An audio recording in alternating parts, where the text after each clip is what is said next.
Trayvon Martin was a painful event for us culturally because he didn't represent any abstraction.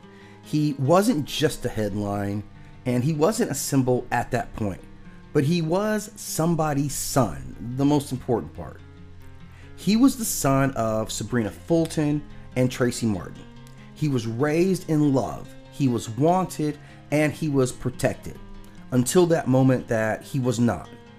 And for our community, Trayvon came to represent something very, very specific.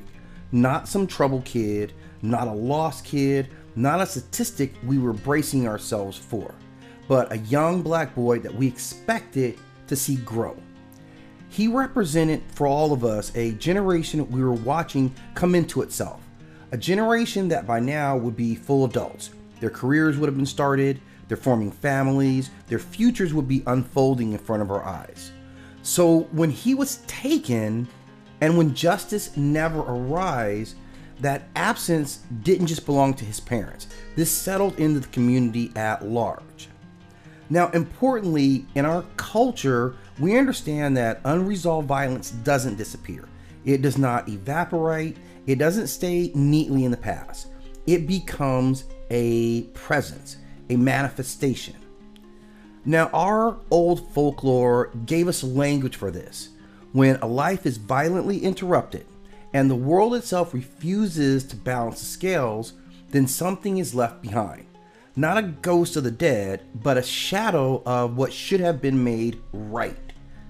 The presence doesn't attach itself to the loss. It attaches itself literally to the unresolved action. And it follows this imbalance around. It lingers in places where accountability has never landed. It doesn't show up as violence. It shows up as erosion. And we recognize it when we see a life continue forward, but stripped of any sense of peace, any stripped of balance. Now, what that life will experience is that doors will close around it. It will find itself in isolation.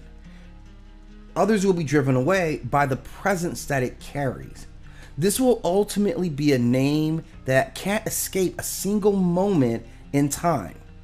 It will be followed and haunted by this presence until that presence has extracted enough life from it in order to balance the scales, or that person does something to balance that scales himself, which would require some levels of accountability or some act of attrition. But make no uncertainties about it, that when there is an inequity, the world seeks balance, always. And when there is left a void, nature will fill that with a presence. And that presence will continue to seek that restitution until that event is resolved. And without that, the life that it follows will never be a life that is complete, they'll have any meaning, or be allowed to bask in the light of society. You will forever be cast by this presence of the unresolved issue that this person created.